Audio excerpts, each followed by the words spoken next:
What's going on, guys? Welcome to another edition of the NarikChase channel. I'm your boy NarikChase, and in this video we're reviewing Witchling.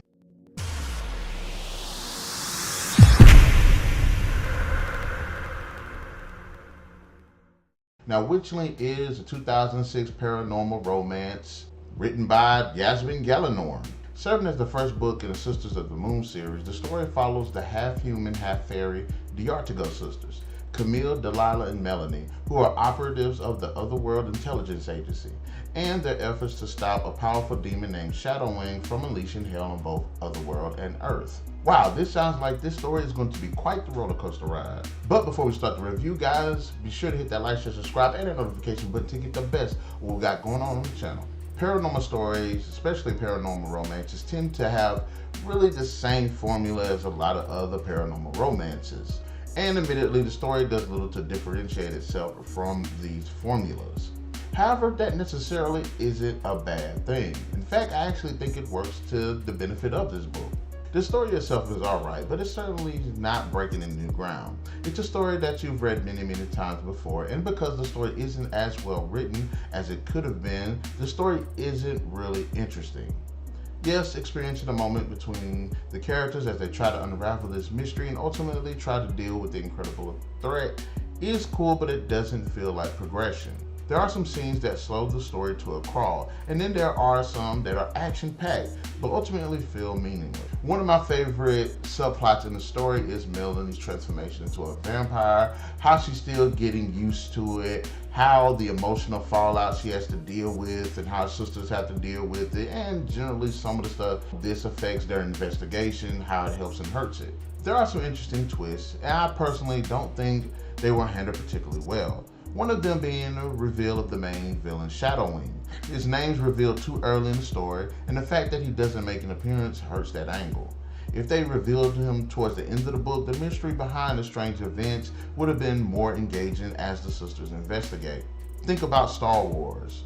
You don't learn about the Emperor until The Empire Strikes Back. Even though the original film utilizes Darth Vader as the main antagonist, it's actually done really cool seeing that there is somebody above him, which is introduced later on. Still, I did like the story, seeing the daily lives of these three women and the setup, but it felt like the story was lacking. For the most part, I like the characters. The D'Artigo sisters are cool, likable characters, and they do have a believable relationship with each other.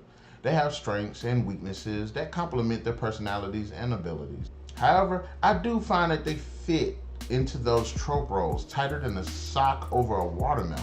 Honestly, if you've seen Powerpuff Girls or Charmed, you definitely know the dynamic here. The supporting cast is decent, but most fit into those traditional roles. Camille's in a love triangle with her demonic ex-boyfriend Trillian, who's the bad boy, and this charming fox demon named Mario. And of course, there's the rivalry. Man, this sounds really familiar. I've read this before. Several times, in fact, and I think it's coming to me. I think a good example is the rivalry between Jeb and Morpheus over Alice in the Splinter series. Another character is Chase Johnson, an agent of the Fey-Human CSI, who's the most underutilized character to the point that it's frustrating. If the writer had given Chase better attention, he could have been the next Eloise Pendergast. Sorry, but I've always had trouble saying that guy's name. Although he is one of my favorite characters, I get that he's the only human in the cast, but why when things happen, he's the first to be surprised, sickened, or hurt despite his extensive exposure to the supernatural and paranormal? It's like the writer made this agent, who's been on the beat for a while, physically, mentally, and emotionally inferior to the main three, just to make them seem strong. There are some other interesting side characters, but most of them are one-dimensional and seem like plot devices rather than believable characters. It seems like instead of the three investigating and figuring out what's going on, a new character pops up and gives them all the information they need. Yasmine Galenorn does a good job of setting up this interesting world and fleshing out the main characters.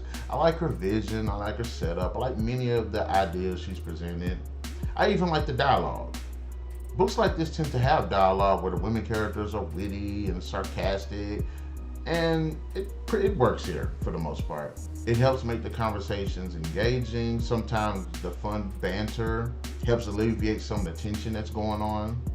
However, witty dialogue all the time can make characters seemingly view tense situations in the wrong way, or a sarcastic comment at the wrong moment during a tense moment will break that moment. And let me tell you guys, this book walks that line more than Johnny Cash. I do have an issue with Galenorn's description of the main three characters. It's the same issue I have with many anime and manga, where siblings and just characters in general are drawn completely different for no reason. And it feels like the writer doesn't have the ability to produce traits that would make the character stand out against the other characters. Personally, I think it would do a lot better if you actually gave the characters standout personalities. I still don't understand what the fuck is going on with Yugi's hair. Each sister's different in ways that doesn't seem to actually matter.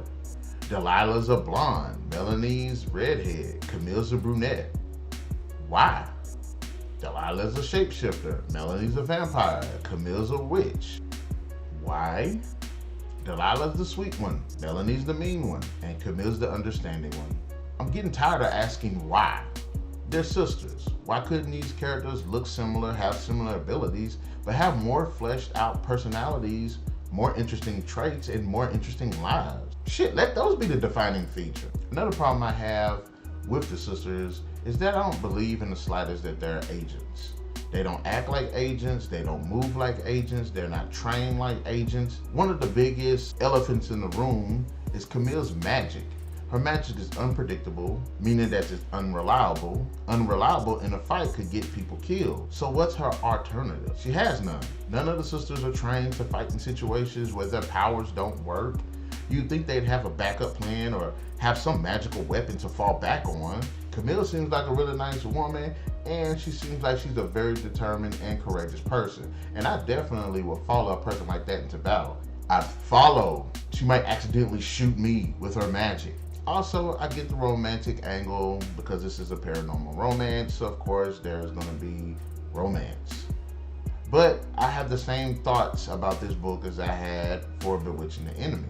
I think Galenorn focuses way too much on the sexuality than the actual meat of the story. Every guy falls head over heels for Camille, and I get that. The Fae have this look about them that makes regular humans uber attracted to them.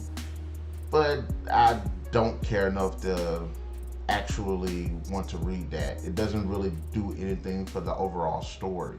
I do like that people cuss, and it feels more realistic than having people being PC all the time. There's sex in this book, and it's descriptive, but the wording is careful enough to not be over the top. In the end, Witchling is a good read for people that like paranormal romances.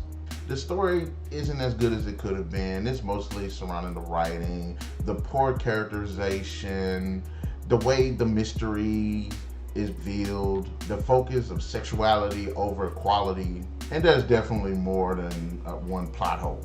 However, I can say that the story is actually interesting in some bits. The world building is actually pretty cool. I actually do like the dialogue and the main three characters, as well as some of the supporting characters. I thought actually interesting and cool characters. Characters I would like to continue the series on to see how they progress. So I'm giving Witchling 3 out of 5.